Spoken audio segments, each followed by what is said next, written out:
আজকে আমি আপনাদের সম্মুখে যে বিষয়টি নিয়ে উপস্থিত হয়েছি সেটি হলো প্রশ্ন যখন বিপদ ডেকে আনে।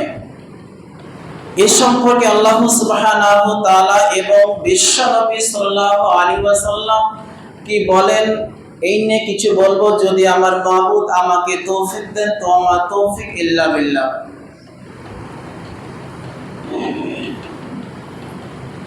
অনেকে ঢুলতে লেগেছেন, এখানে ঢোয়ানোর জায়গা না, ঘুমাবেন কেন এখানে এসে?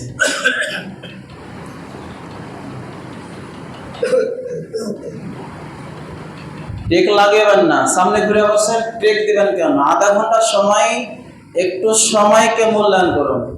যদি এখানে ঘুমাবেন তাহলে বাড়িতে ঘুমাতেন, আরো বেশি সুবিধা হতো ঘুমানো। খাটে গদিতে ঘুমাতেন কত ভালো হতো বলেন তো। কি দরকার খামাখা এখানে এসে যদি ঘুমান? বিধায় বিশ্বনবী সাল্লাল্লাহু আলাইহি ওয়াসাল্লাম আপনারা প্রচুর শুনেছেন, এই খুতবাকে শোনার জন্য 2 রাকাত কি করেছেন? কমিয়ে দিয়েছেন। যদি আপনি সেটাও বুঝতে না চান তাহলে কি করে হবে? তাহলে বাড়িতে থাকতেন, ঘুমাতেন, বিন্দাস থাকতেন। আজ থেকে বলেছে বিধায় ঘুমানোর চেষ্টা করবেন না, মনোযোগ সহকারে শোনার চেষ্টা করবেন। যাই হোক, তো আল্লাহ সুবহানাহু ওয়া তাআলা এই কোরআনের মধ্যে অনেক শিক্ষণীয়, অনেক গুরুত্বপূর্ণ ঘটনা তুলে ধরেছেন,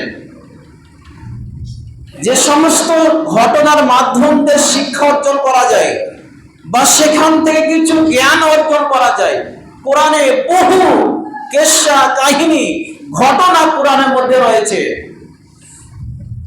এবং যারা সেইগুলোকে গ্রহণ করবে, মানবে, পালন করবে তারা কামিয়াব হবেই, কেউ ঠেকাতে পারবে না। আল্লাহ সুবহানাহু ওয়া তাআলা বলছেন যে আমি মানব জাতিকে সৃষ্টির সেরা জাতি করে আমি মানুষকে পাঠিয়েছি। কাদেরকে? পৃথিবীতে তো অনেক মানুষ পাঠিয়েছেন, হিন্দু, খ্রিস্টান, বৌদ্ধ, মুসলিম, আদিবাসী, ডোম, চামার, পৃথিবীর বুকে অনেক জাতি পৃথিবীর বুকে আছে। কিন্তু তাদের মধ্যে যারা আল্লাহর হুকুম, বিধান, তার শরীয়ত গুলোকে যে মানতে পারবে, যে গ্রহণ করবে, সেই হবে সৃষ্টির সেরা, সেই মর্যাদা তিনি লাভ করতে পারবেন। যদিও আমরা মুসলিম, আমরা নিজেকে মুসলিম দাবি করি, আমরা শেষ নবীর উম্মত আমরা দাবি করি, যদি আমরা সেই বিধান আমরা না মানি, আমরা কিন্তু আশরাফুল মাখলুকাত বা সৃষ্টির সেরা আমরা হতে পারবো না। যদিও আপনি মুসলিম দাবি করেন, বিধান মানতে হবে, পালন করতে হবে, তবে আপনি সর্বসেরা হিসেবে, জাতি হিসেবে আপনি হতে পারবেন, নইলে কখনো সম্ভব নয়। তো আল্লাহ সুবহানাহু ওয়া তাআলা কোরআন এর মধ্যে সূরা বাকারায় একটি খুব সুন্দর ঘটনা তুলে ধরেছেন। আজকে বিষয় কি বললাম, যে প্রশ্ন যখন বিপদ ডেকে আনে, এই প্রশ্নের মাধ্যম দিয়ে আপনার বিপদকে ডেকে আনবে। আজকে দেখা যায় কিছু ভণ্ডামি লোক পাওয়া যায়। আল্লাহ সুবহানাহু ওয়া তাআলা অনেক বিধান দিয়েছেন, সেই বিধানের মধ্যে আমরা প্রশ্ন করতে থাকি ওয়াহেতু, কেন, কি কারণে? এই বিশ্বনবী সাল্লাল্লাহু আলাইহি ওয়াসাল্লাম বলছেন বা আল্লাহ সুবহানাহু ওয়া তাআলা বলেছেন, যেই জায়গাতে আল্লাহ সুবহানাহু ওয়া তাআলা একটি বিধান দিয়ে দিয়েছেন, ওই জায়গায় আর কোনো প্রশ্ন করা চলবে না। অনেক ভণ্ডামি মুছদ্দির লোক কিছু পাওয়া যায় আজকে আমাদের সমাজে, সে পালন করবে না, কেবল সে মানুষকে বিভ্রান্ত করবে, অহেতুক প্রশ্ন করে, অহেতুক সে জিজ্ঞাসা করে, তাকে প্রশ্ন করে আপনার বিপদে ফেলার চেষ্টা করে। এইরকম আজকে সমাজের মধ্যে আজকে আমরা অহরহ দেখতে পাই। তো সেই রকম অহেতুক মানুষ, তারা তো পালন করবে না, বিভ্রান্ত করবে মানুষকে। সেই রকম ভাবে সেই বনি ইসরাইলের যুগে একটি কাহিনী আমরা সূরা বাকারা স্পষ্ট ভাবে আমরা জানতে পারি। কেমন ভাবে? সেই আপনার বনি ইসরাইলদের মধ্যে একজন মানুষ সবচেয়ে সম্পদশালী একজন ব্যক্তি ছিলেন। তার কোনো ওয়ারিস বা তার ছেলে মেয়ে কেউ ছিল না। তার একমাত্র উত্তরসূরি বলতে তার একটা ভাতিজা ছিল। সেই ভাতিজা তার নিজের চাচার যে অনেক সম্পদ, অনেক অর্থ, সেই লোভ আর সামাল দিতে পারলেন না যে আমি কবে সেই অর্থের মালিক হব, সেই সম্পদের মালিক আমি কবে হব। তার ছটফটানি শুরু হয়ে যায়। এই ধৈর্য আর তিনি ধরতে পারলেন না, তাই তিনি নিজের চাচাকে হত্যা করে দিলেন। সেই সম্পদের মালিক হওয়ার জন্য, সেই অর্থের মালিক হওয়ার জন্য তার নিজের চাচাকে হত্যা করে দিলেন। হত্যা করার পর সেই লাশকে পাশের গ্রামে ফেলে আসলেন, যাতে করে তাকে দোষী করতে না পারে। ফেলে দিয়ে আসা হলো। সকাল হতে না হতেই আপনার সেই ঝামেলা বেঁধে গেল। এই গ্রামের লোক বলছে তারা তাকে হত্যা করেছে, তারা বলছে এরা তাকে হত্যা করেছে। দুই গ্রামের মাঝে আপনার বিশাল মারামারি, দাঙ্গা ফাসাদ শুরু হয়ে গেল। তারা মুসা আলাইহিস সালামের কাছে গিয়ে বললেন যে আমাদের একটা ফায়সালা করে দেন, আমাদের একটা বিচার করে দেন, যে কে তাকে হত্যা করেছে এর সত্য উদ্ঘাটন, এর উন্মোচন আমাদের করে দিতে হবে। মুসা আলাইহিস সালাম বললেন যে এক কাজ করো। মুসা আলাইহিস সালামকে আল্লাহ ওহীর মাধ্যমে জানিয়ে দিলেন যে তুমি তাদেরকে বলে দাও তারা যেন একটি গাভী জবাই করে। আল্লাহ সুবহানাহু ওয়া তাআলা বলছেন ওয়াইদ কাতালতুম নাফসা, তারা সেই একজন ব্যক্তিকে তারা হত্যা করেছে। ফাদাতুম ফিহা, এবং তারা একে অপরকে দোষারোপ করতে আরম্ভ করলো। ওয়াল্লাহু মুখরিজুম ফিহা, এবং আল্লাহ সুবহানাহু ওয়া তাআলা সেই তারা যে গোপন করার চেষ্টা করেছিলেন সে হত্যা, সেটাকে উন্মোচন করার চেষ্টা করলেন বা সেটাকে প্রকাশ করলেন। কেমন করে? আল্লাহ সুবহানাহু ওয়া তাআলা মুসা আলাইহিস সালামকে বলেন হে মুসা, তুমি তাদেরকে বলে দাও তারা যেন একটি গাভী তারা জবাই করে। বনি ইসরাইলকে যখন বলা হলো যে আমি আল্লাহর আদেশ, তার হুকুমের মোতাবেক আমি তোমাদেরকে বললাম তোমরা একটি গাভী তোমরা জবাই করবে, বনি ইসরাইল সেই কথাকে আপনা কিনা তুচ্ছ মনে করলেন। কেমন করে? তারা বলছেন যে আমরা তোমার কাছে গেলাম যে একজন মানুষকে হত্যা করা হয়েছে, তাকে মেরে ফেলা হয়েছে, আমরা তোমার কাছে এর বিচার চাইতে গেলাম, এর ফায়সালা চাইতে গেলাম, কিন্তু উল্টা আমাদেরকে তোমরা বলছো সেই বিচার না করে তোমরা বলছো যে তোমরা একটা গাভী তোমরা জবাই করো। মুসা আলাইহিস সালামের নবুয়তকে, তার মর্যাদাকে তারা উপহাস ঠাট্টা বিদ্রূপ করলো, তাকে তাচ্ছিল্য করলো যে আমরা তোমার বিচার চাইলাম, সেটা বাদ দিয়ে তুমি বলছো যে তুমি একটি গাভী তোমরা জবাই করবে। এটা আবার কেমন ওয়াহেতুক তোমরা আমার কাছে তোমরা এসে নির্দেশ তোমরা জারি করলে? মুসা আলাইহিস সালাম বলছে হ্যাঁ, এটা আল্লাহর হুকুমে, আল্লাহর আদেশে আমি তোমাদেরকে বললাম। মুসা আলাইহিস সালাম আল্লাহর কাছে পানা চাইলেন, হে আল্লাহ, এই সমস্ত জাহেল মূর্খদের কাছ থেকে তুমি আমাকে রক্ষা করো। যাই হোক, তারা সেই বনি ইসরাইল তারা সেই পশু কুরবানি করতে রাজি হলেন। এবার আবার তারা প্রশ্ন করলেন, যদি সেই বনি ইসরাইল তারা আর প্রশ্ন না করতেন যে যেহেতু মুসা আলাইহিস সালাম আমাদেরকে বললেন যে একটি গাভী তোমরা জবাই করো, তারা যদি করে দিত বাস ছুটি হয়ে যেত, কিন্তু তাদেরকে পশু একটি জবাই করতে বলেছে। এখানে তারা সন্তুষ্ট না হয়ে আবার মুসা আলাইহিস সালামকে প্রশ্ন করলেন যে হে মুসা, তুমি তোমার আল্লাহর কাছে, রবের কাছে এটা আমাদের জন্য ক্লিয়ার করে দাও যে সেই পশুটি কেমন হতে হবে, তার বয়স কেমন হতে হবে। মুসা আলাইহিস সালাম বললেন যে তোমরা সেই বয়স নিয়ে তোমরা চিন্তিত? বলে হ্যাঁ, আমাদের বয়স নির্ধারণ করে দিতে হবে। মুসা আলাইহিস সালামকে আল্লাহ সুবহানাহু ওয়া তাআলা জানিয়ে দিলেন সেই পশু যেটা জবাই করবে সেটা যেন খুব আপনার ছোট না হয় এবং সেটা বৃদ্ধ না হয়, সেটা মিডিয়াম টাইপের যেন সেই গাভী আপনার হয়। তারা সেইভাবে চলতে আরম্ভ করলেন। বনী ইসরাইলকে জানিয়ে দেওয়া হলো, তোমরা যেটার জন্য চিন্তিত হচ্ছিলে, তোমরা সেই গাভী তোমরা বাছাই করবে, যেটা নির্ধারণ করবে সেটা বয়স্ক হলে হবে না, সেটা ছোট হলে হবে না, মিডিয়াম টাইপের তোমরা একটি গাভী বাছাই করে তোমরা সেটা জবাই করবে। যখন সেই বনী ইসরাইল তাদেরকে বলে দেওয়া হলো, তারা সেখানে সন্তুষ্ট হলেন না, তারা আবার প্রশ্ন করতে আরম্ভ করলেন। এই জায়গায় যদি সেই বনী ইসরাইল তার অ্যাকচুয়ালি তারা সেটা পালন করা তাদের চেষ্টা না, তারা যে পালন করবে একটি বিধান আল্লাহ দিয়েছে, এটা তারা পালন করবে সেটা তাদের উদ্দেশ্য না। যে মুসা আলাইহিস সালামকে কি করে আপনার হ্যারাসমেন্ট করা যায়, তাকে ছোট করা যায়, এই সেই বনী ইসরাইলদের মন মানসিকতা, তারা পালন করার চেষ্টা না, কি করে তাকে আবার প্রশ্ন করব, আবার তারা সে দিতে পারবে না, এইরকম তাদের চলন আপনার চক্রান্ত।